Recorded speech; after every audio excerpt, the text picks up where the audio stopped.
Riots, arson attacks on public and private property, and above all, terrorism. Shooting at civilians, firing on armed forces and police are things no country would tolerate.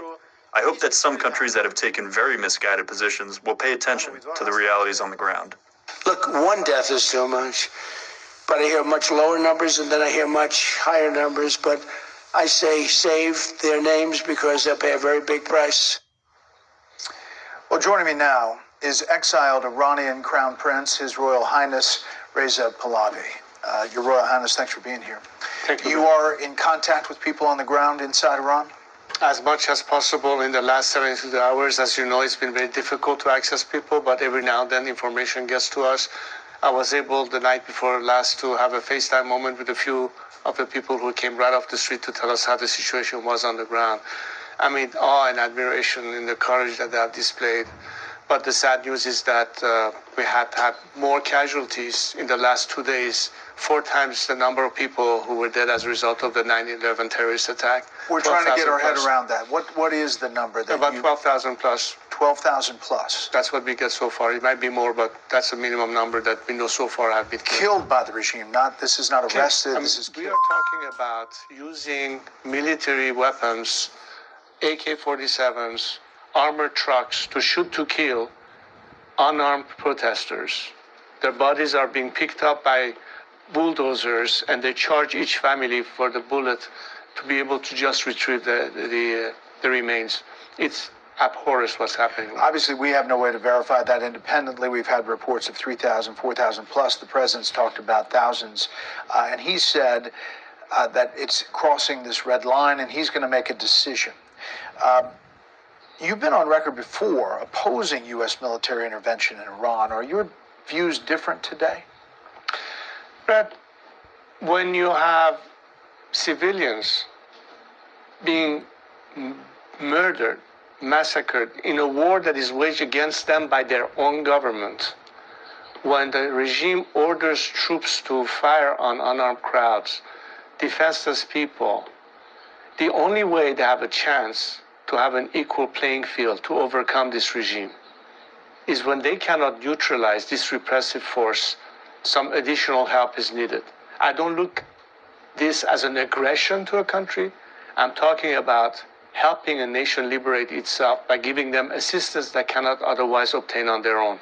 That's why it's critical and empowering, but a message of strength says we are not going to stand for this and we will not turn our back on these people. What the president said was so energizing, and it caught like wildfire, and people are going back to the streets to continue the fight. You had a meeting with the peace envoy, Steve Witkoff, over the weekend. Is that correct? Well, I'm not going to discuss the people we are in touch with out of respect for the administration. These are sensitive moments. But what I can tell you is that what the president has said has been extremely energizing to the people. The Iranian people count on this president to follow through on his promise that he made.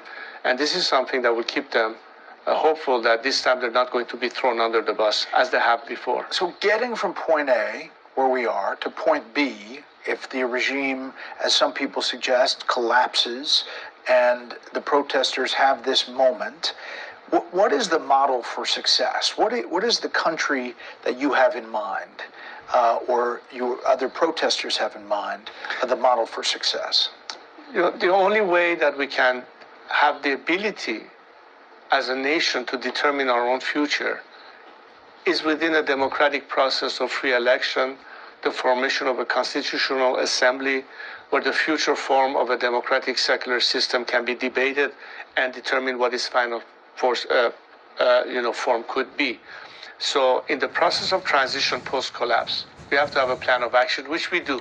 Have a comprehensive plan that addresses what needs to happen during that transition, how we're going to manage that process, what is the responsibility of an interim government to set the stage for that, and at the end, let the Iranian people, in complete transparency, debate what it is that ultimately they would like to opt for. But you yourself haven't been there since 1978, is that correct?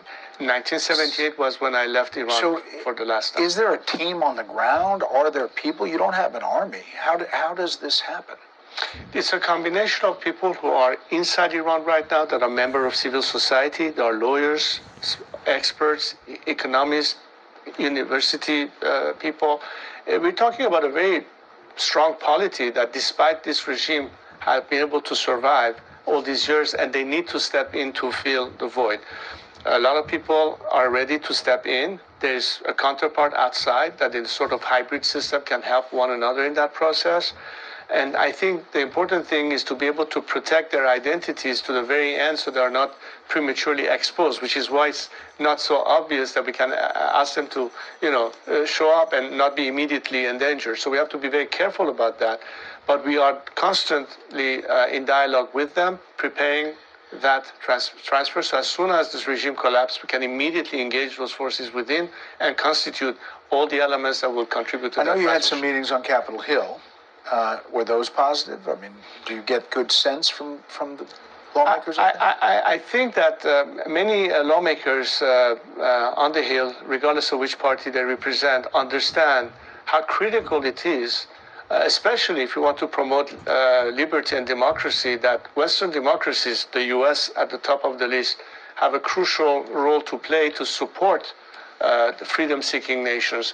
And I think they understand that beyond just word of encouragement or condemnation, we have reached a point where some action is needed.